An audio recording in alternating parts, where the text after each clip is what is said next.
नौरंगी की खबर सिर्फ सच दिखाने का जरिया है। 2 जून है और बिहार पुलिस के महकमे के लिए ये बड़ी खबर आ रही है। 2001 बैच के आईपीएस पदाधिकारी शालीन साहब, जो गया डीआईजी रहे, पटना डीआईजी रहे, पटना सिटी एसपी रहे, नवादा एसपी रहे, मुंगेर एसपी रहे और अपने कार्यों के लिए बिहार आईपीएस महकमे में चर्चा का केंद्र बने रहे। लंबे समय के बाद वह बिहार लौट रहे हैं। हाँ, सूत्रों के हवाले ये खबर है, कल सोमवार को पुलिस मुख्यालय में वह अपना योगदान दे सकते हैं। नेशनल सिक्योरिटी गार्ड में केंद्रीय प्रतिनियुक्ति पर कई महत्वपूर्ण पदों पर ये तैनात थे, जो आतंकवादी बड़ी बड़ी घटनाओं को अंजाम देते हैं, उस घटनाओं पर ये ध्यान देते थे। एटीएस में है एडीजी एमआर नायक साहब हैं और एटीएस जैसे महत्वपूर्ण काम को ये दिल्ली में देख रहे थे।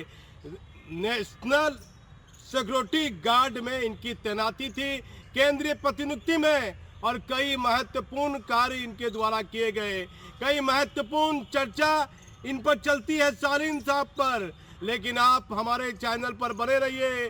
पुलिस मुख्यालय के वह 2 बड़े अनमोल रतन आईपीएस पदाधिकारी क्या क्या कर रहे हैं फाइलों में, उनके बारे में आपको विस्तार से हम जानकारी देंगे कि भट्टी साहब के वह 2 अनमोल रतन हैं या पुलिस मुख्यालय के 2 अनमोल रतन हैं।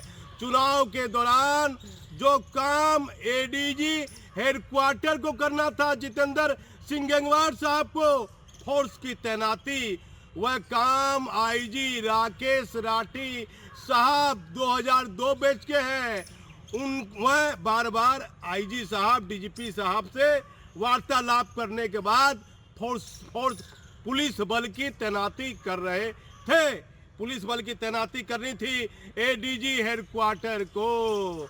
तो डीजीपी साहब, यदि आप एडीजी रहते और कोई पदाधिकारी, कोई डीजीपी आपका कार्य आईजी से लेता तो आपको कैसा लगता? कई तरह की चर्चाओं के बीच डीजीपी साहब का 1.5 साल का कार्यकाल पूरा हो जाएगा। हम आपको बताएंगे डीजीपी साहब पुलिस मुख्यालय के वह 2 अनमोल रतन क्या क्या फाइलों में काम किए हैं। अब 2001 बैच के आईपीएस जो गुरदासपुर पंजाब के रहने वाले हैं, राज्य सरकार उनको कहां तैनाती करती है, इस पर सब आईपीएस पदाधिकारी की निगाहें टिकी रहेगी।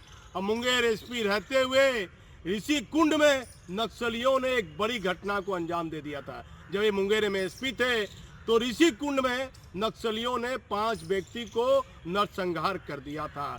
ये घटना बिहार में काफी सुर्खियों में आई। फिर बताया जाता है इनके एक सीनियर पदाधिकारी ने इन्हें एसीआर में कम अंक दे दिया और उसको लेकर कई तरह की चर्चा आईपीएस महकमे में होती है। तो आप हमारे चैनल पर बने रहिए। मैं भागलपुर से दीपक नौरंगी। मुख्यमंत्री जी, पुलिस मुख्यालय के इन चर्चाओं पर भी अपनी नजर रखनी चाहिए। मुख्यमंत्री जी, मालूम कीजिए पुलिस मुख्यालय में वह कौन 2 अनमोल रतन हैं जो काफी प्रभावशाली हैं। 2001 बैच आईपीएस शालीन साहब केंद्रीय प्रतिनियुक्त से लौट रहे हैं। नेशनल सिक्योरिटी गार्ड के महत्वपूर्ण पद पर 2001 बैच आईपीएस शालीन साहब अब केंद्रीय प्रतिनिधि से बिहार लौट रहे हैं। आईपीएस पदाधिकारी शालीन साहब बिहार में Patna city SP, Nawada SP और मुंगेर एसपी, गया डीआईजी, फिर पटना डीआईजी जैसे महत्वपूर्ण पदों पर सेवा दे चुके हैं। काफी चर्चा में रहने वाले आईपीएस शालीन साहब को सरकार किस पद पर तैनात करती है, इस पर सभी आईपीएस पदाधिकारी की नजर बनी रहेगी। दूसरी खबर की भाई पुलिस मुख्यालय में यह 2 बड़े अनमोल रतन कौन हैं जो डीजीपी साहब के काफी करीबी माने जा रहे हैं। चर्चा है कि पुलिस मुख्यालय का सारा कार्य यही 2 आईपीएस देख रहे हैं। डीजीपी साहब के पदभार ग्रहण करने के बाद 2 आईपीएस पदाधिकारी बड़े प्रभावशाली माने जा रहे हैं। उनकी चर्चा फिल्म के गानों की तरह पदाधिकारी में चर्चा का विषय है कि वह 2 अनमोल रत्न हैं जो पुलिस मुख्यालय में सबसे प्रभावशाली हैं। इन 2 अनमोल रत्न की चर्चा सरकार तक जा रही है या नहीं, हमारा चैनल सिर्फ सच दिखाने का जरिया है। किसी आईपीएस पदाधिकारी की प्रतिष्ठा का हनन करना हमारा कार्य नहीं है। जो चर्चा होती है उस पर हम खबर बनाते हैं और आगे भी सच्ची और ताजा खबर आपको दिखाते रहेंगे।